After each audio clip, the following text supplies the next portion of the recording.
Welcome to the Real News Network. I'm Jessica Devereaux in Baltimore. In what's being called a major blow to organized labor in the South, workers at the Volkswagen plant in Chattanooga, Tennessee, voted not to join the United Auto Workers. Some 1,500 workers voted 712 to 626 against unionizing. Proponents of unionization say that there were strong anti-union messages before and during their vote. For example, third-party groups like Center for Worker Freedom put up a dozen billboards like this one. It reads, "Detroit, brought to you by the UAW." Also, politicians like Tennessee Republican Senator Bob Corker lobbied against the vote. Corker even publicly stated that the Chattanooga plant could expand to produce other vehicles if the workers voted down the union, a statement Volkswagen denied. It's possible that the UAW may have grounds to challenge the vote based on simply that. Well, now joining us to discuss all this is Frank Hammer. Frank Hammer is a retired General Motors employee and former president and chairman of Local 909 in Warren, Michigan. He now organizes with the Auto Worker Caravan, an association of active and retired auto workers who advocate for workers' demands in Washington. Thanks for joining us, Frank. Thank you for having me. So, Frank, let's just start out with a simple question. What's your take on why the workers voted against unionization? Well, let me just first say I want to shout out any VW worker that is watching this interview. I think that the margin was very slim for the defeat. It was only 86 votes difference. I had 44 change their minds and voted yes. We would be talking about a union at VW. So I really, it's quite an effort that they engaged in, and I'm really quite proud of the workers at VW. I think that it's a sad note because it's a real victory that all these right-wing forces that you describe are going to be crowing about. I think that one other note you should look at is that this was the same week that when the vote went down. This was the same week in 1937 that the UAW won recognition from another big company, and that was General Motors back in 37. And that was after a 44-day occupation of the GM factories in Flint. So today's union is not your father's UAW. I think that the essential issue was that the UAW cannot promise job security. Okay. I think that was essential underlying concern of Volkswagen workers who are looking for stability in their lives. Okay. So at the end of the day, you feel like it was just fear?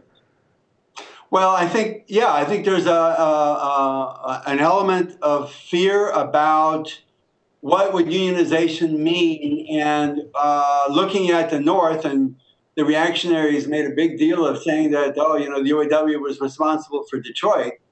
Well, the reality is that it was the auto companies that were responsible for the fate of Detroit, but it was the auto companies getting away from unionized plants and wanting to go to non-union locations.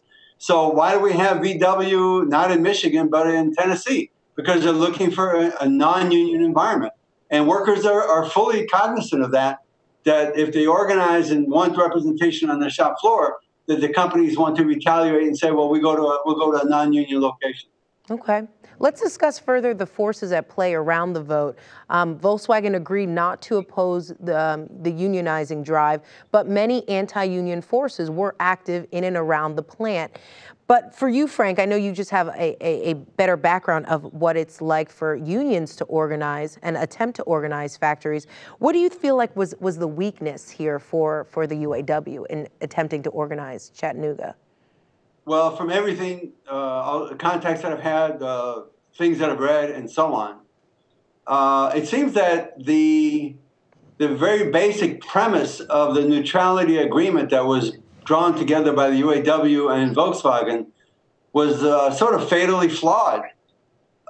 In exchange for alleged neutrality by VW, the UAW had to make certain agreements, and that included they couldn't make any house visits.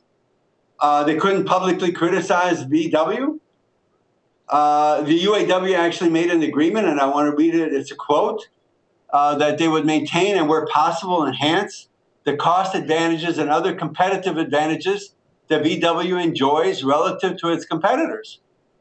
And so they already had an agreement in advance of being recognized as the bargaining unit that they were going to keep VW competitive in relationship to the plants in the north and elsewhere. And I'm sure VW workers looked at that, didn't appreciate that the agreement was apparently undisclosed, and that it already tied workers' hands in terms of what they were going to be able to do.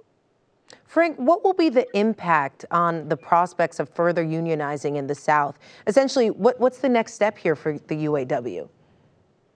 Well, I think that the UAW has to re-examine their approach, and I think their approach can be described as wanting to have the wanting to be the subcontractor for VW to handle its labor relations. Not only was that the model that they were promoting, but they were asking the workers to pay for it with their dues money. And I think the workers rejected that, even though many workers feel a strong need for unionization. The fact that the UAW had to not say anything publicly about VW, and in fact, on the contrary, was praising VW to the skies, was a very unconvincing argument for why the workers ought to unionize. I think that the UAW has a convention coming up in June. And this is a time when the rank and file are supposed to be the ruling body of the UAW, and they come together at the convention with elected delegates. And I think there has to be a very serious self-examination as a union about the product that we're promoting, our approaches to how we do it, and what our paradigm is going forward about how we expand unionization and how we strengthen workers' rights in the U.S. Frank, do you have any suggestions? How would you shift the paradigm? Well, first by having a democratic discussion at the convention. Unfortunately, conventions have become very scripted, and the script is enforced. And this is something that UAW is going to have to break away from. The leadership has to be willing to invite other folks that are not willing to subscribe to that script, and to open it up for actual controversy, the discussion, debate. One of the issues that's going to be brought up is whether the UAW is going to be able to get a dues increase passed at the convention. And the sentiment that I'm already hearing now, and locals already passing resolutions saying, we don't want to support a dues increase if we don't change the way the UAW operates internally, offering democracy to its members. And once it operates with democracy for its members, then it can go and organize and say to workers, we offer you democracy on the shop floor, just the way we do inside our union to our members determining policy.